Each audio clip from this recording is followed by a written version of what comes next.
Meus amigos do Futebol em Rede Entrevista, mais uma vez com você aqui no YouTube, nas redes sociais.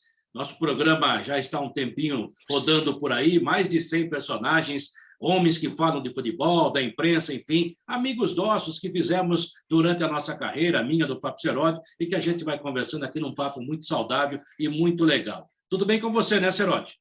Tudo bem, um grande abraço. Vocês já estão vendo na nossa tela aqui o convidado, que hoje é um convidado especial, René Rodrigues Simões, se eu não me engano, 69 anos de idade, um cara que tem uma história maravilhosa no futebol, até escreveu mais de um livro sobre o assunto, a gente tem muito o que falar com ele, e eu já vou quebrando todo o protocolo aqui, fazendo a primeira pergunta para você, René. Muito obrigado por atender a gente, um beijo no seu coração.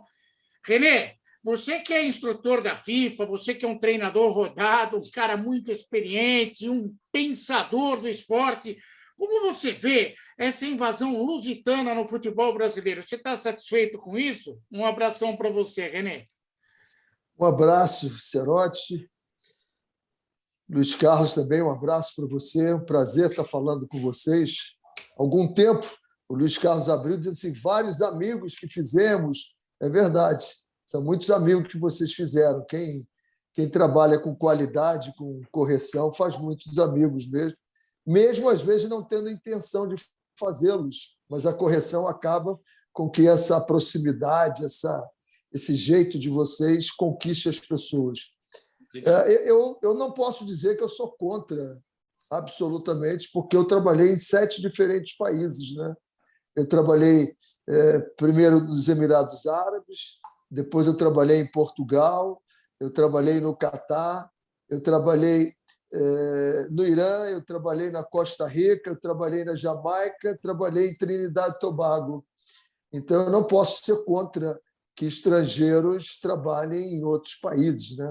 Uma época que nós trabalhamos no Catar, todas as equipes do Catar eram dirigidas por treinadores brasileiros, preparadores físicos brasileiros, treinador de goleiros brasileiros e massagistas brasileiros.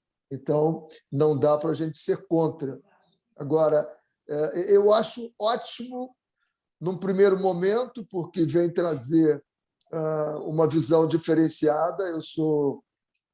Eu sou fã do trabalho que faz a Universidade do Porto, né? Dos estudos que são feitos lá, do Frade e todos os outros. Então, é muito importante isso.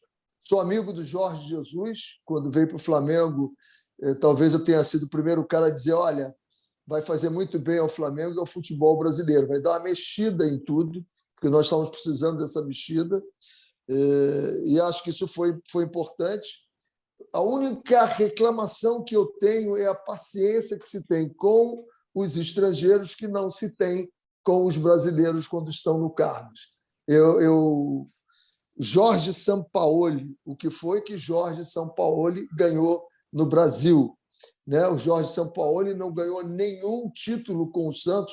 Não estou discutindo a qualidade do Jorge Sampaoli, que são muitas, a forma de jogar diferenciada, tudo isso. Mas eu queria dizer o seguinte, um treinador brasileiro teria ficado o ano todo perdendo de 5-1 para o Ituano, perdendo jogos, todas as competições, ficaria até o final do ano no clube? Não ficaria.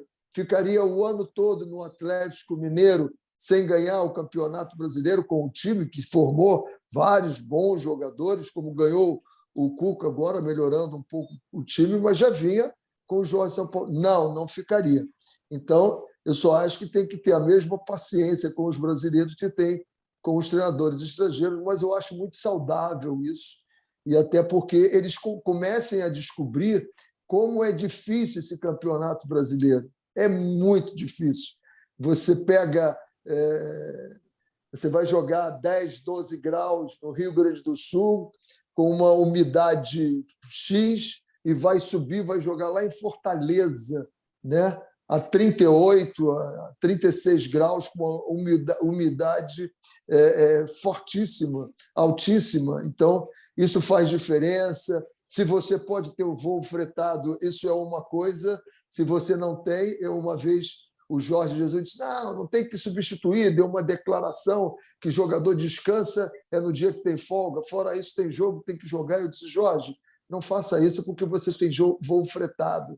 Você sai do teu centro de treinamento, passa por trás no aeroporto do Galeão, pega o teu jato, pousa lá, passa por trás do aeroporto, acaba o jogo, você volta já fazendo descompressão, fazendo gelo, se alimentando. Os outros clubes não. É uma odisseia. Eu agora mesmo, com o Curitiba, nós fomos jogar o jogo da Copa do Brasil e, pasme, Serode, nós saímos terça-feira às 8h da noite, tendo chegado às 4 para treinar no centro de treinamento, pegamos um voo às 8, chegamos às 9h05 em Guarulhos, pegamos um ônibus, fomos a Atibaia, dormimos em Atibaia, treinamos na quarta-feira. Na quarta-feira à noite, pegamos um ônibus, fizemos 2h30 até o Pouso Alegre, jogamos um jogo duríssimo. Acabou o jogo era 9h30, acabou o jogo, saímos meia-noite, fomos comer 1h, chegamos às 4h30 da manhã, de novo em Atibaia, dormimos, treinamos, acordamos, pegamos um voo na sexta-feira de Guarulhos até Londrina. Londrina, pegamos um ônibus, fomos até Maringá, dormimos em Maringá, chegando às 3h30 da manhã, dormimos em Maringá, acordamos no sábado, fizemos uma descompressão, fizemos um treinamento leve e fomos jogar domingo às 6h30, num campo com grama alta, encharcado. Acabamos o jogo, ganhamos, entramos no ônibus, pegamos 8 horas de viagem de volta para Curitiba, chegamos aqui na segunda-feira, às 10h da manhã. Isso depois de 7 dias, tendo 4 hotéis, 2 voos, 26 horas de ônibus e 2 jogos decisivos, que um era a Copa do Brasil, a segunda fase, e o outro era o primeiro jogo das quartas de finais do Campeonato Paranaense. Que beleza, hein, Renê? Que beleza. Só de você falar, já estou cansado. É mais fácil ir para o Japão. Pois é bem mais fácil. O desgaste é menor. Aquilo que você falou, eu concordo plenamente. Eu acho que a chegada de estrangeiro, o intercâmbio sempre é importante. Né? Muito bom. Eu dizia para minhas filhas, hoje estão formadas, que a melhor coisa do mundo é você agregar cultura, né? Que ninguém vai te roubar. Dinheiro você ganha, você perde. E viaje muito se você puder. Você vai conhecer novas culturas, novas pessoas, novas línguas, novas maneiras de viver, cada um à sua maneira, e isso te dá uma riqueza impressionante. Então, é muito legal esse intercâmbio, chegar gente de fora para nos ajudar. O futebol brasileiro precisava da chacoalhada, mas eu reclamo e dizem que eu sou conservador, nacionalista, justamente disso que você falou no começo. Parece que há uma imunidade para o estrangeiro e para o brasileiro não tem espaço e não tem tempo. Tanto é que hoje, e eu fico assustado com isso, acho que a minha geração, e eu posso falar isso, que eu tenho 64 anos, e, aliás, nasci um dia antes de você, que eu sou de 16 de dezembro, você é 17. Perfeito. Nós somos sagitarianos. Né? Isso. E eu falo que, sabe, as pessoas precisam prestar atenção nessas situações, porque a gente está perdendo muita coisa e não está aproveitando o que está chegando. E outro, tem uma geração que nasceu em 2000, 95, por aí, que fala de técnico brasileiro como se fosse um lixo, e não é verdade. Assim como na nossa profissão existem ótimas pessoas, existem más pessoas, inclusive em termos de caráter, existem ótimos profissionais e maus profissionais, ninguém é perfeito. Né? É impossível. Eu completei agora em fevereiro 50 anos de profissão. Você acha que eu nunca fiz nada errado, nunca dei uma informação errada, nunca fiz um comentário errado? Isso faz parte do jogo e do ser humano. Mas as pessoas estão jogando no lixo. Muitos jovens, inclusive, dessa nova safra do futebol brasileiro, que poderiam ter tempo e ser bons treinadores. O que fizeram com o Thiago Nunes do Corinthians, para mim, foi um crime. E eu acho o Thiago Nunes excelente treinador. A imprensa aqui em São Paulo adorava o Ramírez. Pois ele tinha mais currículo que o Ramírez. né? Era campeão da Copa Sul-Americana também, foi campeão de Copa do Brasil, enfim. E não só ele, o Roger Machado, há outros também. Então, eu fico, fico abismado com isso. Ninguém se desqualifica tanto quanto o brasileiro, viu, Renê? É verdade, é verdade. E o que nós temos que pensar é no todo, Luiz Carlos. Nós temos que pensar no todo. Nós não temos que pensar. Nós temos que saber o seguinte: o que está acontecendo com o futebol brasileiro? Todas as vezes que me perguntam, dá para nós sermos campeões mundiais de clubes outra vez? Eu disse, muito difícil, muito difícil.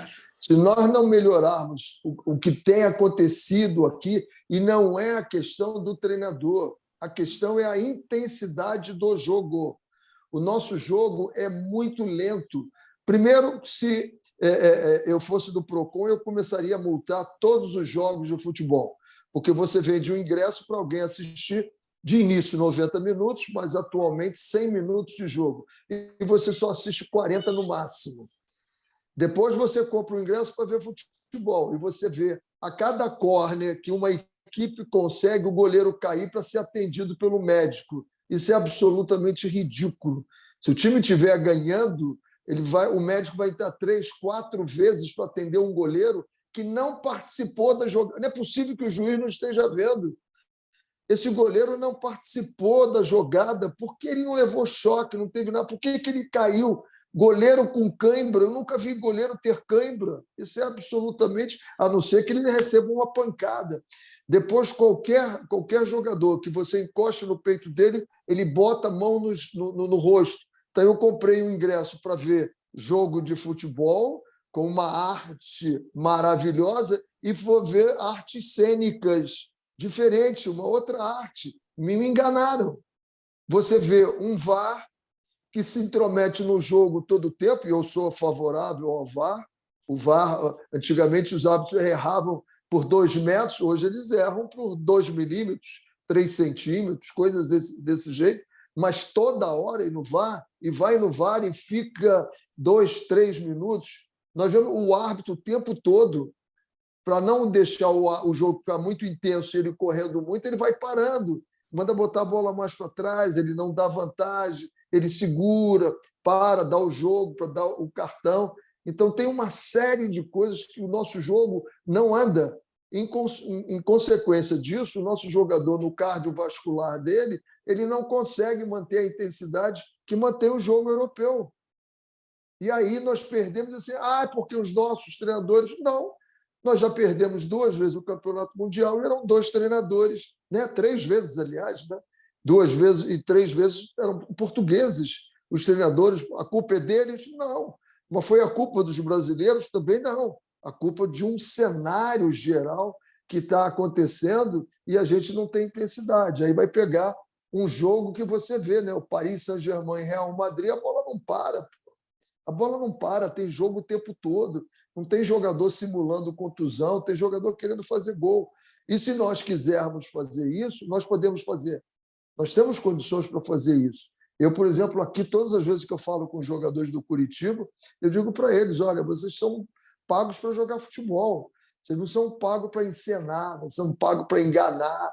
Essa malandragem que, de início, era legal, a malandragem brasileira era o drible, era a caneta, era o balanço, aquele jogo que você, há 50 anos, como eu estou há 50 anos no futebol também, nós vimos, essa era a malandragem legal. Mas agora nós estamos indo para um outro tipo de malandragem que não nos leva a nada. Ao contrário. E aí estamos pegando os treinadores de outros países, principalmente os portugueses, achando que eles vão modificar tudo. Não vão conseguir modificar, porque se a CBF não intervir fortemente, dizendo aos árbitros, goleiro que cair, não pare o jogo, continue o jogo, o problema é dele, levanta. Não teve choque, não teve nada, levanta. O jogador que cair, simular e botar a mão na cara, se o VAR constatar que chama e manda dar um cartão para ele, põe para fora. Eu, por exemplo, falta técnica, falta tática. Vamos parar com isso, pô. Vamos jogar futebol. O jogador que segura a camisa, para mim, é cartão vermelho. Isso não é futebol. A falta é do futebol. Se fosse do futebol, o árbitro não apitava, deixava correr. Por que ele para o jogo? Porque falta não é do futebol. Ela pode até acontecer. Agora, eu educar um jogador a fazer falta tática, fazer falta técnica, aí nós estamos caindo por um caminho absolutamente horrível. Eu concordo com você. Aliás, eu concordo tanto com você que eu tenho você como um ídolo. Mas você falou coisas muito sensatas que as pessoas precisam parar para pensar. Esse negócio de que malandragem é importante. Antigamente era criatividade, a malandragem agora virou circo. Mas, René, você que é um estudioso, vale a pena perguntar isso para você. Nos tempos essa parte, começaram a surgir modernidades no futebol que muitos acreditam que vão dar em alguma coisa. Eu sou crítico da tal da CBF Academy, que surgiu, parece mais para ganhar dinheiro do que para tentar resolver problemas. Eu não vejo, por exemplo, preocupação da tal da CBF Academy em instruir sobre isso que nós estamos falando. Intensidade de jogo, evitar simulações, evitar essa malandragem que desperdiça o talento e o futebol. O que você pensa a respeito dessa CBF Academy? Olha, eu posso falar que eu tenho um bom conceito dela, embora eu acho que tenha a melhorar muito. O primeiro ponto que tem que ser melhorado é o seguinte: o que se cobra, né? Quando você faz uma licença pró, que são os treinadores profissionais, eles têm dinheiro para pagar. Mas quando você faz uma licença C, não há dinheiro para pagar o que se cobra, muito dinheiro. Esse é um ponto. Outro ponto é que nós somos muito de informações e nós temos que ser mais de formação. Exatamente isso que a gente estava colocando. Passar a informação, alguém capta ou não. Agora, se você forma, ele vai ter que demonstrar isso de algum jeito, ele vai ter que demonstrar isso. Além disso, você não tem que fechar só na CBF Academy, você tem que abrir. Por exemplo, você vai aos Estados Unidos, vai à Itália, vai à Europa toda, você faz o curso e você todo ano você tem que ter os X horas de treinamento. Ou você dá o treinamento ou você recebe o treinamento para você ter validado o seu diploma. Por exemplo, nos Estados Unidos, quando eu ia dar cursos pela FIFA, as pessoas queriam fazer o curso comigo, por quê? Porque o curso dado por um membro da FIFA ele tem um X valor de pontos para validar o currículo dele, o diploma dele. Então, há muita coisa que fazer. Mas eu acho que é um caminho. Eu acho que é um caminho, é uma mexida, quando nós achávamos que nós não precisávamos pensar futebol. O problema do jogo de futebol é que existem 3 coisas que o jogador de futebol faz somente. Ele só faz isso, né? Ele pensa, decide e executa. E nós ficamos muito tempo só na execução. Há pouco tempo agora, comentando toda essa viagem que nós fizemos em Curitiba, eu escrevi, digo, olha, lamento que no último jogo, com grama alta e o campo alagado, tenham sido avaliados alguns jogadores só pelo chute, pelo domínio, pelo passe e pela finalização dele. Não tenha sido analisado pela dedicação dele, pela leitura de jogo dele, né? E pelas decisões que ele tomou durante o jogo. Porque a gente só vê a execução. O jogador é muito bom, ele dribla bem, ele chuta bem, cabeceia bem. Vem cá, mas ele pensa o jogo, ele se coloca bem, a tomada de decisão dele é boa, é ruim. Então, isso tudo, quando a gente começa a estudar, a gente começa a ver que tem coisas por trás disso, a tomada de decisão. Por que um cara tomou a decisão correta ou outra não? Porque ele vivenciou alguma coisa. Então, você tem que ter experiência nessas tomadas de decisões. E como é que você vai adquirir isso? Jogando. Como é que você vai adquirir isso? Alguém mostrando o dos outros, que é o modelo e modelagem. Né? Eu quero ser um comentarista, eu quero ser um entrevistador, eu vou te olhar, eu vou saber como você pergunta, como você deixa as pessoas se colocarem. Então, você passa a ser meu modelo, pelo que você faz, eu faço a minha modelagem. Então, o jogador de futebol também passa por esse processo, o treinador de futebol passa por esse processo. Então, falando disso, eu acho que a CBF Academy ela é importante porque ela está começando a despertar isso nas pessoas. Isso não quer dizer que já seja o melhor que nós temos, nós ainda vamos evoluir muito, e eu faço parte delas e tenho críticas e de vez em quando coloco, né? Acho que a gente tem que começar a voltar a descobrir o nosso 1 contra 1 no nosso futebol. Poucos jogadores a gente tem agora qualificados no 1 contra 1. Jogadores muito bons que passam bem, chutam bem, cabeceiam bem, mas e o drible? Cadê o nosso drible? Isso era a nossa característica maior. E como é que a gente treina isso? Treina isso colocando pelada. Eu, por exemplo, aqui no caderno metodológico do Curitiba, nós estamos colocando o início dos treinamentos com uma pelada. Como pelada? Você vai perguntar, Seródio, eu vou dizer pelada, pelada. A gente jogava pelada, alguém chegava com uma bola e armava. Onde vai ser a pelada? Aonde der para jogar. Você diz para o jogador, joga 20 minutos de pelada aí. Quem vai ser goleiro? Não sei. Quem vai ser zagueiro? Não sei. Você vai dar caneta, se não vai. Faça o que quiser. Depois de 20 minutos eu apito e aí eu vou sistematizar. Se eu pego um garoto dentro da minha própria área, querendo dar uma caneta, dando uma lambreta, né? Dando um rolinho de, peraí, filho, para aí, se perder a bola. Então, aí não é a decisão mais correta, é em outro lugar. Mas que nós temos que trabalhar isso, nós temos que trabalhar.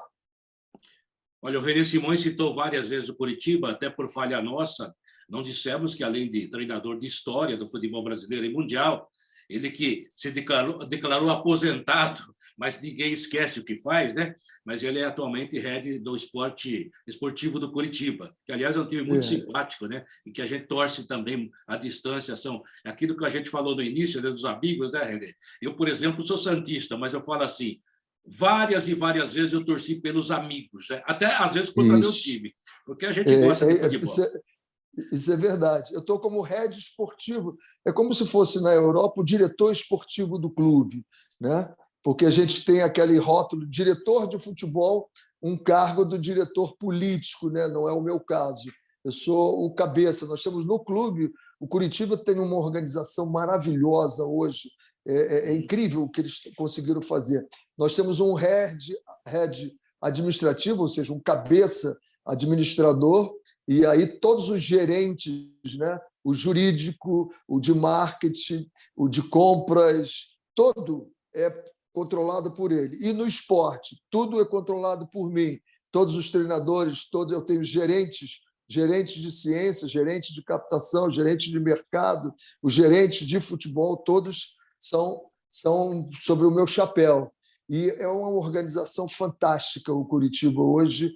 É digno da gente dizer assim, olha, vale a pena conhecer o que está sendo feito no Curitiba. Muito, muito legal, eu fico muito... Primeiro que é meu clube de coração. Eu passei a ser torcedor do Curitiba depois de 2007, quando trabalhei aqui, né? Fiquei encantado porque Curitiba, o clube que é com O, e Curitiba, que é a cidade que é com U, que é a mesma coisa, eles se confundem pela beleza da cidade, pela organização, né? Pelo avanço que sempre foi, né? Se você pegar como é que foi o urbanismo aqui de Curitiba, como são a estrutura toda, as ruas, então elas se confundem. E o Curitiba está muito organizado hoje também. Agora, René, eu só queria complementar sobre esse curso de treinadores. Há pouco tempo a gente entrevistou um ex-jogador chamado Luiz Miller, que você conhece. Jogou na Portuguesa. Foi meu jogador na Portuguesa. Sim, excelente jogador, do nível alto. Muito. Aquilo que a gente brinca, né? Se jogasse hoje, estaria jogando. Nossa. Seria um ótimo jogador. Jogador muito bom, para quem não conheceu, realmente um jogador muito bom. Não estou puxando o saco dele, não, desculpe a expressão chula, mas, além disso, é uma ótima pessoa. E sabe o que ele disse para a gente? Ele falou assim, ele hoje vamos dizer assim, ele, na época que nos deu a entrevista, ele era da Série 3 aqui em São Paulo. Ele falou, poxa, eu não tenho dinheiro para fazer esse curso. Eu, na época, até brinquei com ele, falei, olha, brinquei não, falei sério, né? Mas, né, a gente não tem essa injunção toda. Talvez você possa até, sei lá, melhorar essa ideia. Eu acho que há treinadores, como ele que jogou futebol, tem um entendimento dentro do campo, mais do que a gente, eu sempre parti do princípio, o René Simões conhece mais futebol que eu, o Tite conhece mais futebol que eu, o jogador dentro do campo conhece muito futebol. E a gente conhece da maneira, a gente vê de uma outra maneira, e se unir tudo, talvez dê um espetáculo muito legal. E eu disse o seguinte para o Miller, olha, o ideal seria o seguinte, ao invés de você ter que ir no Rio de Janeiro, ficar em hotel, a CBF mudar de vez em quando, fazer um curso assim meio migratório, não sei se a expressão seria essa, né? Viajante, e ir tipo, no interior de São Paulo, uma semana, sei lá, 2 semanas, e ver o trabalho do cara, ver se ele realmente está fazendo o trabalho dele. E até aí vai agregar valores. E depois, talvez, ele fizer uma prova, fazer uma prova ou outra mais a fundo, 2, 3 dias. Porque ele falou assim, não dá, porque a gente vai ficar muito tempo fora, não tenho dinheiro para pagar o hotel e o curso é muito caro para mim. Ou seja, é um cara que a gente, que conversando com ele, você conhece melhor que eu, a gente nota que ele conhece futebol, mas Muito. ele não tem o diploma e justamente ele quer melhorar, ele quer aprender, e eu imagino que igual a ele, tem muitos por aí, não só no estado de São Paulo, no Brasil todo, que no começo você falou, o Brasil é um continente, né? Aqui tem todos os climas, tem todos os tipos de coisa, ou seja, graças a Deus, nosso país é um continente e convive bem nesse aspecto. Então, haveria alguma possibilidade de fazer alguma coisa assim? Duas coisas aí para informar o meu querido amigo, ex-jogador Luiz Miller. Era um jogador de uma inteligência dentro de campo, um jogador que pensava o jogo. Era muito bonito ver o Luiz Miller jogando. Já existem esses cursos itinerantes. E outro detalhe, a Federação Paulista, não sei se outras já fazem, mas eu sei que a Federação Paulista faz. Ela paga da bolsa de estudos, às vezes ela paga metade do curso para quem se inscreve, para quem a procura. Então, eu aconselho o Miller a procurar a Federação Paulista, que faz um trabalho fantástico aí com o Mauro Silva, para ele dar uma chegadinha lá que vai. E tem outros lugares. Minas também já faz, não sei se faz com bolsa de estudos, mas já tem o curso itinerante, sim, de algumas categorias. Por exemplo, agora mesmo, eu tenho um ex-assistente meu que estava dando um curso de treinador, para treinador de goleiros da CBF em São Paulo. Eu não sei exatamente se era em Sorocaba, eu não sei te dizer, São Carlos, mas ele estava dando o curso lá. Existem os cursos itinerantes, sim, mas eu concordo com você, ainda estão muito caros. Eu acho que devia fazer um levantamento, né? E até as federações ajudarem os treinadores nesse sentido. Renê, eu sou fã seu, não só pela pessoa que você é, pelo estudioso, um cara que conhece bem o conceito de futebol, discute em alto nível isso, mas porque você tem o dom de ser transformador. Às vezes você consegue transformar alguns sonhos que muita gente não acredita em realidade. A gente lembra, por exemplo, o que aconteceu na seleção da Jamaica, que foi uma coisa que marcou bastante. Isso não aconteceu só lá, não. Aconteceu na seleção feminina. Bateu na trave uma medalha de ouro, muita coisa aconteceu legal. Na primeira passagem dele na Portuguesa, com Oswaldo Teixeira Duarte, também foi um negócio maravilhoso. Foi fantástico. Não fosse o campeonato ter parado em dezembro e retornado em janeiro, eu acho que aquele ano nós teríamos sido campeões brasileiros com a Portuguesa. E eu tenho, Cerotti e Fábio, Luiz Carlos, eu tenho esse orgulho. Eu acho que eu ainda sou o treinador de menor idade, mais novo, que começou e terminou um campeonato brasileiro. Eu tinha 30 em 86, eu tinha 35 anos. Eu tinha 33, 34 anos no campeonato. Já teve outros mais novos que começaram, mas não terminaram. Pegaram no meio e terminaram, mas não tinham começado. Eu acho que ainda sou o mais novo que fiz isso, aquele campeonato. Mas eu tenho, Fábio, uma frase que eu carrego muito forte comigo, que diz o seguinte: parece impossível até que alguém faça. Então, esse impossível não pode constar na vida da gente. Você tem que entender e chegar e faz. Eu tenho inúmeras coisas que eu fiz pela primeira vez. A primeira vez que um time da Baixada Fluminense se classificou para disputar a Série A do Campeonato Carioca, eu era o técnico do Mesquita.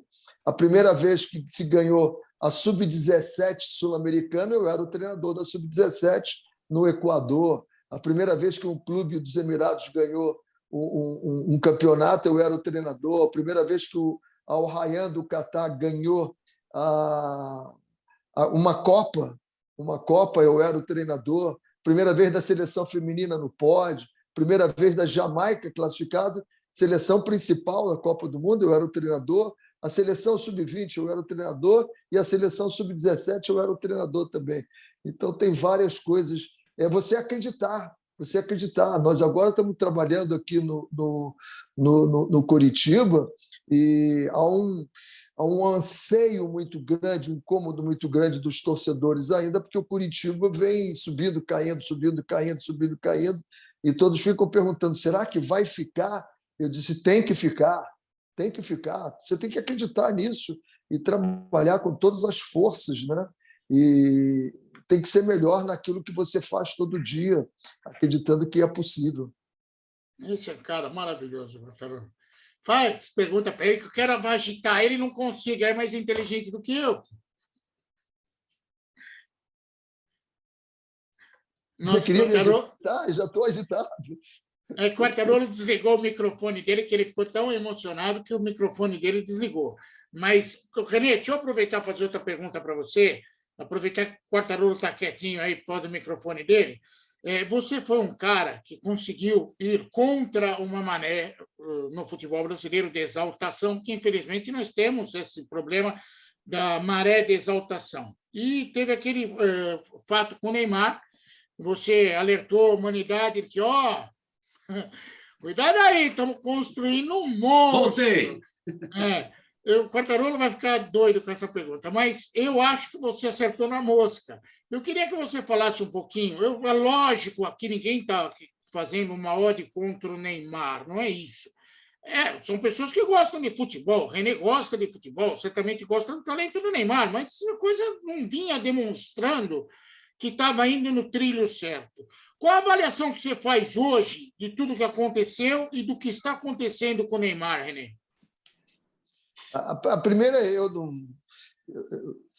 já sabia que essa pergunta ia aparecer. Não tem jeito, não tem nenhum lugar que eu vá que não apareça essa pergunta, e o futebol feminino também, né? Pela singularidade dos dois casos. Eu não tenho nenhum prazer em dizer assim, eu tive alguma luz que me mostrou que poderia acontecer alguma coisa. Gostaria... Eu também digo que não foi nada premeditado. Não foi nada premeditado. Eu apenas sabia. E se você pegar o retrospecto, 4 jogos. Jogo contra o Corinthians, o juiz apita e ele dá um balãozinho no Chicão. Ia dar uma confusão danada. No jogo seguinte foi contra o Avaí, o treinador do time do Avaí entrou dentro de campo para brigar com ele.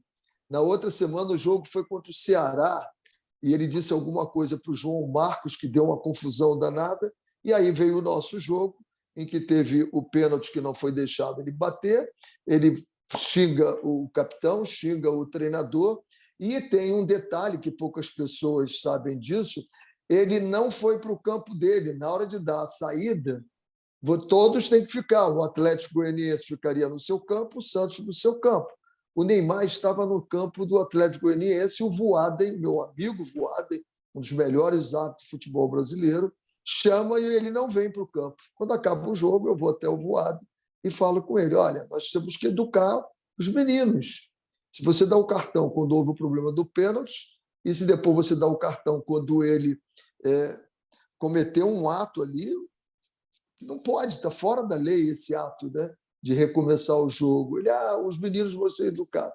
E aí eu fui para o vestiário e fiquei pensando, né, que mensagem esse ídolo, esse craque de futebol, porque eu continuo achando ele um craque de futebol. O que ele faz com a bola é exatamente o que eu quero que os jogadores passem a fazer nas peladas e coloquem dentro do campo, né? Essa magia com que ele sabe jogar. E aí eu fiquei muito preocupado, digo, que exemplo nós estamos passando para a juventude? Aquilo que eu falei para você do modelagem é o que nós precisamos fazer para a nossa juventude, é que jovens tenham um comportamento exemplar, que sirvam de modelos para que seja feita a modelagem de outros jovens. Quando esse modelo está ao inverso, acontece o que aconteceu aqui, que na mesma época um deputado federal aqui tinha bebido demais, acelerou demais o carro dele, passou por cima de um outro, arrancou a cabeça e matou 2 jovens no acidente. E não aconteceu nada com ele. Então, eu disse assim, quem é rico, quem é famoso e quem é poderoso pode fazer o que quer no Brasil. E eu não posso permitir que seja isso. porque o que ele estava fazendo ali era o conceito de conveniência. Tudo tem que ser como eu quero, é conveniente para mim, todo mundo tem que aceitar. E não é assim que vive uma sociedade. Uma sociedade vive com convivência. O que diz a convivência? O teu direito prevalece sempre, o meu direito prevalece sempre. Eu tenho direitos, você tem deveres, eu tenho direito. E aí eu disse, não, é preciso que eu passe uma mensagem aqui, e até porque nós teríamos uma Copa do Mundo à frente, né? Isso foi em 2010, 2014, nós teríamos uma Copa, e eu não queria chorar como meu pai chorou em 1950, na Copa no Maracanã. Meu pai me contava, né, ele chorando. Eu disse, eu não quero chorar. Chorei mais do que ele, né? Ele perdeu por 2-1 e nós perdemos de 7, né? 7, mas ele não estava em campo. Mas não me dá nenhuma alegria em falar isso tudo, e falo, não tenho nenhum arrependimento de ter falado, porque eu falei numa boa intenção. Acho que foi dado um freio de arrumação na vida dele naquele momento. Ele depois melhora no Santos, ele vai para o Barcelona e faz uma campanha no Barcelona excepcional, junto com o Messi, tanto que ele começa a brigar pelos melhores lugares, mas aí ele sai para o Paris Saint-Germain. Eu acho que a saída para o Paris Saint-Germain foi muito ruim para ele, porque ele saiu para um clube onde ele era maior do que o clube. O Paris Saint-Germain, naquele momento, não era maior do que o Messi. E o Barcelona sempre foi maior do que qualquer jogador. Tanto que 2 jogadores, no reinado deles como número 1 do mundo, o Barcelona mandou embora. Não quero vocês aqui, podem ir embora. E aí eu acho que isso não fez bem para o Neymar. E aí aconteceu uma série de coisas. E a gente lamenta, porque a qualidade dele era para ser número 1 durante muito tempo, porque se você comparar a técnica, a habilidade, a criatividade, a inventividade que ele tem, é de jogador número 1 mesmo.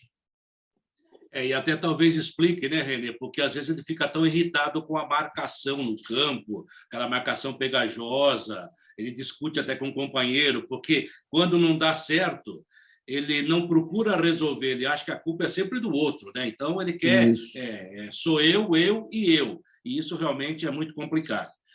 Mas eu não queria mais falar do Neymar, não, até porque eu ia perguntar da maneira diferente que o Seródio perguntou. Eu ia perguntar, você está arrependido ou se arrependeu em algum momento? Você acabou de dizer que não. Agora, eu costumo dizer, Renê, que a gente, de vez em quando, faz alguns inventários da vida, né? Você fica olhando e fala assim, será que eu acertei? Será que eu errei? Aquilo que eu fiz de certo, aquilo que eu podia ter feito melhor. E eu costumo dizer também que nós temos... Agora o Renê Simões... voltou. Você está aprendendo comigo, né?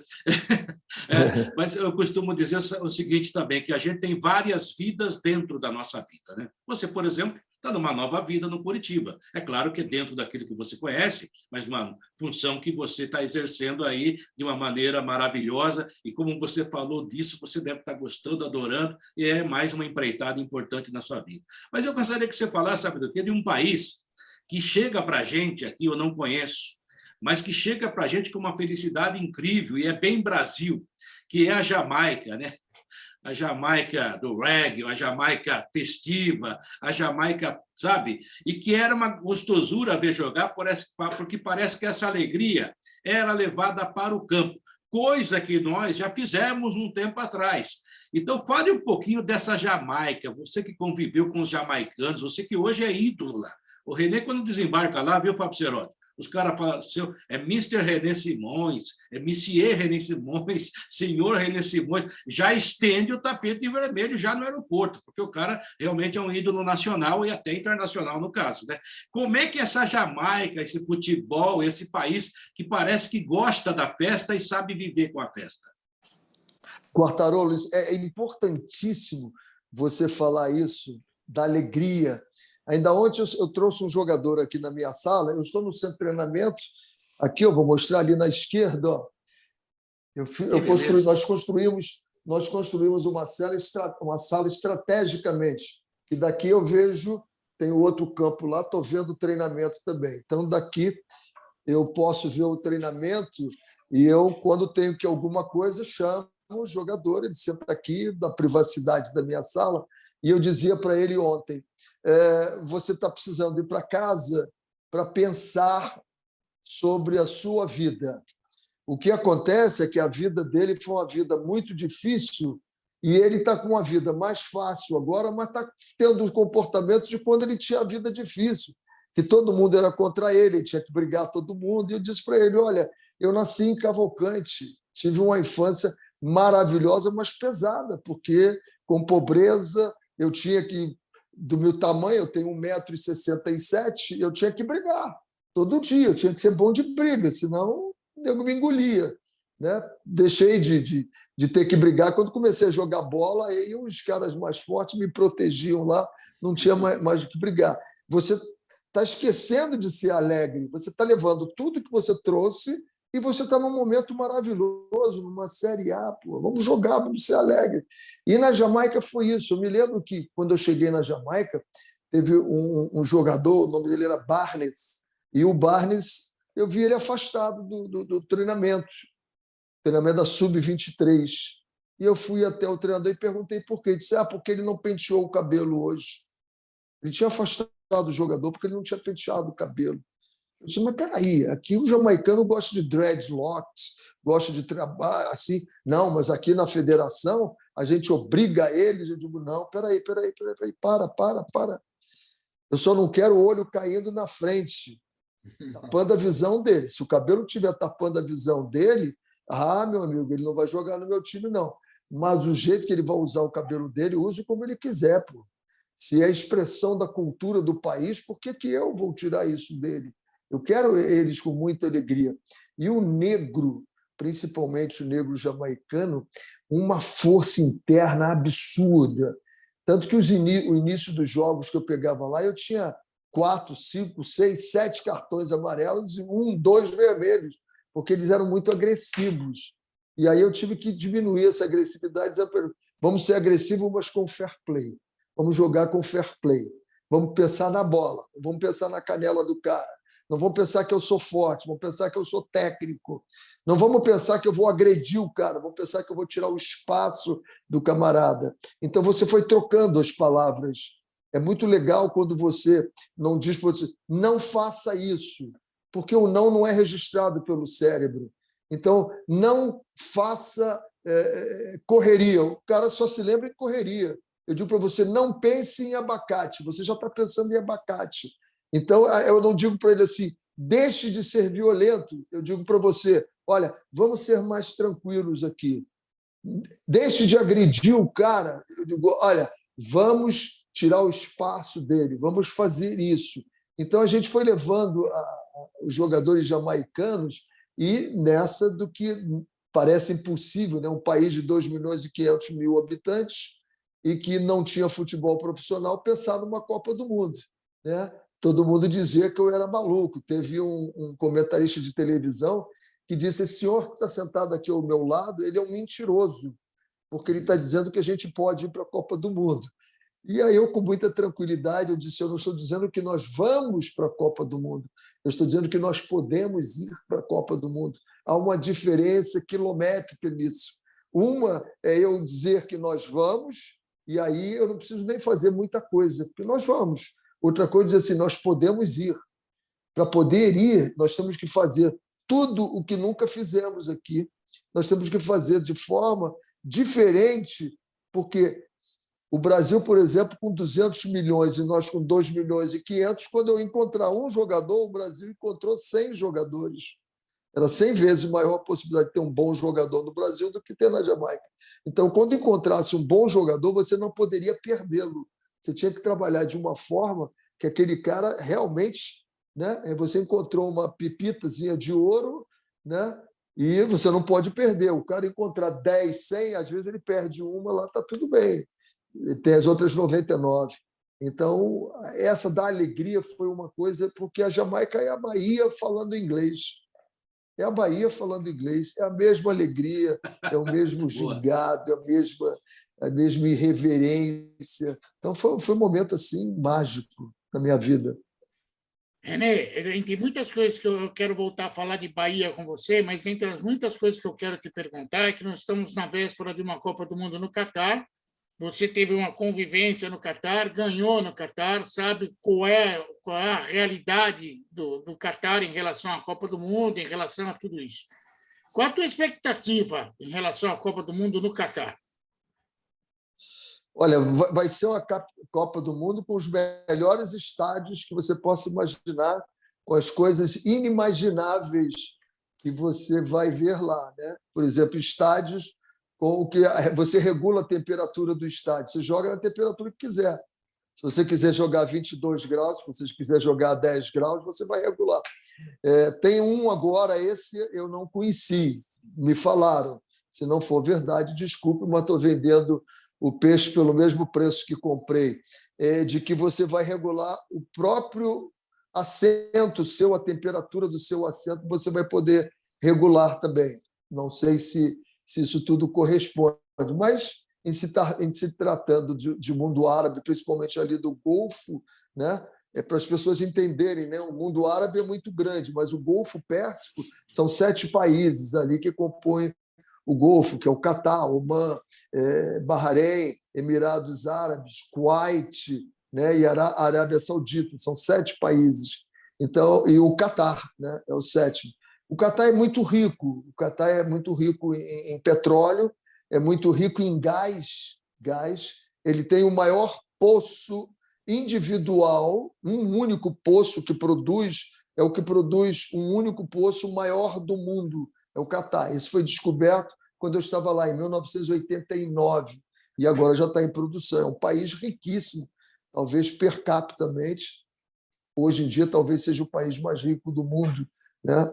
A média per capita, porque a população é pequena. Na minha época, tinha, se eu não me engano, 400 mil catares para 2 milhões, 1,5 milhão de estrangeiros, que é quem movia o país. Hoje isso já deve ter aumentado, principalmente a população. O país tem coisas... O bairro do clube que eu trabalhava lá, Al Rayyan, eles destruíram aquele bairro todo, é uma cidade universitária que tem universidades de quase todos os lugares do mundo. Então vai ser uma Copa muito linda para quem for para visitar coisas assim fabulosas. Não vejo o Catar como sendo um concorrente a título, acho que vai fazer um bom campeonato. Agora vai ser bem interessante por toda a tecnologia que vai ser envolvida lá, vai ser bem interessante e acho que vai valer a pena. Quem puder comprar uma passagem, comprar os ingressos e conhecer, vai valer a pena, sim. E a gente já está caminhando para o final da entrevista, nosso programa tem aproximadamente 1 hora, né? E a gente está tomando seu tempo aí. Eu teria tantas coisas para conversar com você. Você é aquele tipo de cara que a gente senta num bar à tarde, assim, finalzinho de tarde, com aquele sol, na praia, pode ser, uma cervejinha gelada, sabe? Uns pitelzinhos aí, e vai conversar de futebol, sabe? Dá 10 programas. Mas, para encerrar de minha parte, já que você citou Copa do Mundo, depois eu quero que você diga se você prefere Peter Tosh ou Bob Marley, mas daí é com você. São 2 ícones, né? Agora, eu tenho dito o seguinte, eu particularmente gosto do trabalho do Tite, é claro que nem tudo que ele faz eu elogio as jogadoras que ele convoca, que eu acho que eu não levaria, e com certeza alguns que eu diga que eu levaria, ele também não levaria, porque a seleção brasileira é do treinador, né? Se o René Simões vai, se o Guardiola vai, então eu acho bobagem isso, e pela primeira vez não, de um tempo a esta parte, é que um técnico consegue fazer um trabalho de uma Copa a outra no Brasil, uma coisa que toda a imprensa reclama é que agora querem derrubar o cara, né? Então não consigo entender também algumas posições por aí. Eu estou dizendo o seguinte, nas minhas redes aí onde eu participo. O Brasil tem a obrigação de fazer uma boa Copa. Se você fizer uma boa Copa, você tem chance de ganhar. Mas essa coisa do brasileiro achar que vai ganhar toda a Copa do Mundo, e vem o Hexa, e vem o Hexa, e vem o Hexa, que nós da imprensa gostamos muito de falar, eu acho que está um pouco distante nesse momento. Há seleções que eu acho que a França é a atual campeã do mundo e vai defender o título, né? Mas eu acho que o Brasil tem que fazer uma boa Copa, jogar bem. Aí ele pode ganhar. eu acho que nós, da imprensa, não estamos conseguindo transmitir isso para o torcedor, porque é muita euforia antes da hora e depois vem uma decepção desgraçada. Você falou do 7-1, né? Mas, por incrível que pareça, às vezes os números são mentirosos, né? A estatística, né? Que realmente é importante, é uma relação importante em tudo.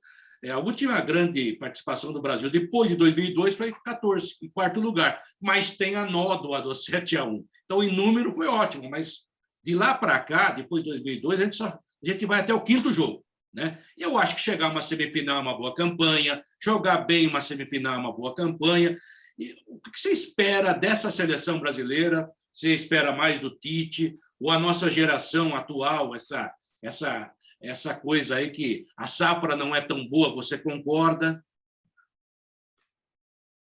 Olha, eu acho que a gente parte numa desvantagem muito grande em relação às europeias. Estão jogando entre eles, né? Eles estão jogando em ritmo intenso, fortíssimo. E nós aqui, o que nós temos? Futebol sul-americano, você vai jogar contra a Bolívia, você vai jogar contra o Equador, que mais ou menos, você vai jogar contra o próprio Uruguai, que não vem bem, vem mal das pernas. Então, é o único jogo que nós temos para fazer o parâmetro. Estamos bem ou estamos mal? Sabemos, quando a gente pega a Argentina, o jogo já fica mais equilibrado. Vamos ver, temos 2 jogos com a Argentina, serão 2 jogos que servirão para preparação. Eu acho que serão os 2 jogos mais fortes que nós vamos ter antes da Copa do Mundo. E torcer para ir bem. Agora, a gente vai ter muita dificuldade, né? Vai ter muita dificuldade por essa falta de intercâmbio. E eles lá estão jogando o tempo todo entre eles, né? As seleções estão jogando entre eles. Eu acho que vai ser uma Copa que vai nos dar muita dificuldade, muita dificuldade. Lamentavelmente, eu acho que o Tite tinha condições, se pudéssemos ter feito como nós fazíamos antigamente, que fazíamos amistosos contra as equipes fortes, testando, indo lá jogar na casa deles, eu acho que o Tite poderia fazer um trabalho bem melhor. Eu acho que ele vai ficar bem prejudicado nessa Copa do Mundo. Renê, eu quero te fazer uma pergunta técnica, já que você tocou nesse assunto, e encerrar com uma pergunta momentânea, mais pontual. A pergunta técnica: se os jogadores que foram convocados jogam na Europa, por que tanta diferença assim de não enfrentar europeus antes da Copa do Mundo, já que eles diariamente jogam contra europeus? É uma pergunta técnica. Eu posso estar fazendo uma pergunta imbecil, mas eu gostaria que você, com a sua capacidade de explanação, me corrigisse se a imbecilidade for muito grande. A outra pergunta: você trabalhou no Bahia e trabalhou no Vitória. Hoje o futebol baiano está num marasmo desgraçado. Ou estamos na final do Campeonato Baiano, nem Bahia nem Vitória participam. É como se, por exemplo, Pelourinho sem Olodum, não existe. Baiana sem tabuleiro, não tem. Então, eu queria que você falasse um pouquinho dessa situação da Bahia e também, se eu falei besteira ou não, sobre esses brasileiros europeus em relação à seleção. A questão da intensidade que nós colocamos, você teria toda a razão. Eles estão jogando na Europa com intensidade. Na resposta técnica, eu diria para você, o Liverpool joga exatamente igual ao Manchester United, joga igual ao Paris Saint-Germain. Então, o Paris Saint-Germain joga de um jeito e o Liverpool joga de outro jeito, né? Então, o Alisson joga de outro jeito, o Neymar joga de outro jeito. E eles vão ter que chegar aqui e jogar de que jeito? Jogar do jeito do Tite. Então, vamos chegar num terceiro. E aí você vai pegando vários jogadores que estão por aí, né? Então, como o Felipe Coutinho agora, onde ele joga, é igual ao Manchester United, não, que joga o Ederson. Então, todos vêm de tipos de jogos diferentes para encaixar num jogo diferente. Então, você sente muita diferença. Para enfrentar alguns, que você pega a seleção alemã, quase todos jogam na Bundesliga. Então, alguns, o Bayern de Munique, por exemplo, se eu não me engano agora, tem 7 jogadores do Bayern de Munique que compõem a seleção alemã. Então, ele está muito mais na frente da gente, que vai ter que misturar todo mundo. Então, esses conceitos. Na questão da Bahia, é inacreditável. A minha surpresa, o Vitória vem se deteriorando há algum tempo, 2, 3 anos, o Vitória vem. Mas o Bahia estava numa ascendência muito legal e, de repente, ele teve uma queda que eu estou para entender o que houve com o Bahia. Estava com uma administração absolutamente coletiva, em que os torcedores votavam, escolhiam o presidente, e, de repente, desandou tudo. E isso serve de alerta para todos os clubes que estão fazendo a SAF. Não imaginem que basta fazer a SAF sem ter boas administrações. Não adianta você achar que vai botar 400, 700 milhões num clube e os problemas estão resolvidos. Não, os problemas não estão resolvidos. Passa por administração. Se você olhar o Chile, que fez todo mundo SAF, está com problemas. Se você olhar a Colômbia, então é preciso que a gente tenha muito cuidado e tipo de administração. Por exemplo, o Coritiba agora já fez a sua SAF. Vendeu para alguém? Não. O Coritiba é dono de 100%. O clube, a associação, é dono de 100%. O que eles fizeram? Um processo de recuperação judicial em que eles vão trabalhar toda a dívida do clube para, quando eles venderem o clube, eles venderem um clube absolutamente organizado. Então, é outro pensamento, sem desespero. Não tem desespero. O que tem é organização, é projeção do que tem que ser feito. Tirar vantagem do que a lei te permite. Agora, os clubes desesperados, correndo, vão logo correndo, pega a primeira oferta e vamos embora.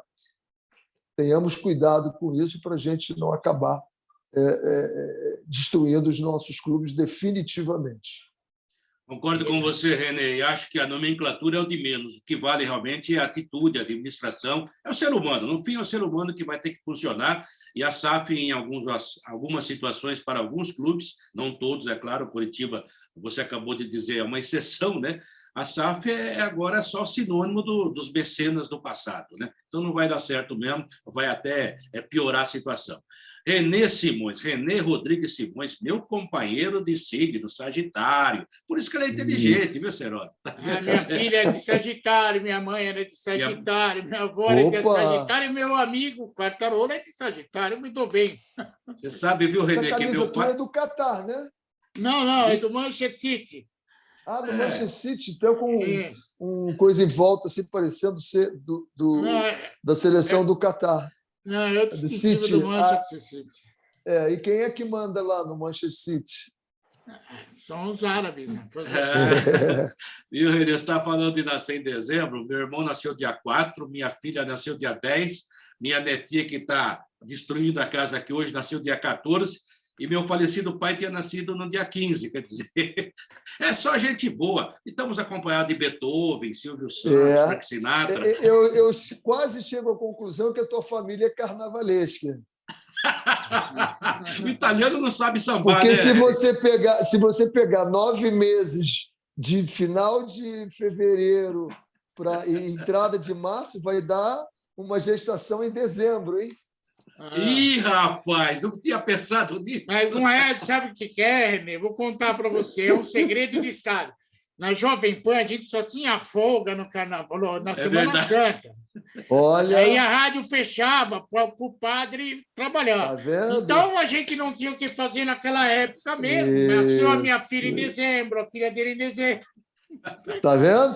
Olha. Não é carnaval, não, é a Semana Santa, viu? É verdade. Oh, que saudade da Semana Santa, então, né, Seródio? René, de lá para cá, os ovos de Páscoa já não tem mais bombom. Mais valor. René, foi muito legal conversar com você. Aquilo que eu falei no início e agora no meio do programa também é verdade, né?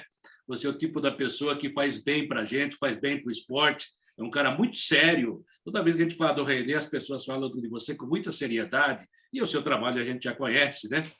Inclusive trabalhos, sabe, que foram desenvolvidos, desbravadores, né? Então foi um negócio muito especial. E realmente, como você, daria para fazer 10, 15 programas e ainda sobraria tema, né? Você é um cara que tem muita postura, quando você fala, as pessoas ouvem, e a gente ouviu aqui, na verdade, mais que uma conversa de amigos, uma bela aula da sua parte. Eu te agradeço imensamente, tenho certeza que o Seródio também quer te dar um grande abraço. Um beijo no teu coração, muito obrigado. E olha, se você deixar, a gente vai perturbar você para umas outras conversas, que a pauta nem foi na metade, viu, Renê? Olha, um prazer grande aí, que a gente tenha momentos de maior tranquilidade, que as pessoas entendam que não é preciso fazer guerra para se chegar à paz. A gente pode chegar à paz antes de fazer a guerra. Então, aquele ditado que diz o soldado treina para fazer a guerra e depois vai à guerra para fazer a paz. Vamos treinar para fazer a paz, fica muito melhor. Parabéns. E olha, posso falar pelo Serodi e por aqueles que estão nos vendo nesse momento. A gente já gostava do Coritiba, né, Serodi? Mas agora a gente tem mais um motivo ainda para torcer, né? Coritiba, boa sorte para o Coritiba. Boa sorte para o Coritiba. É um time muito simpático. Eu torço para os meus amigos, e apesar de não ter uma intimidade em termos de amizade com o Renê, ele pode ter certeza que de coração me considero amigo dele. Obrigado, viu, Renê? Obrigado, um abraço grande para todos.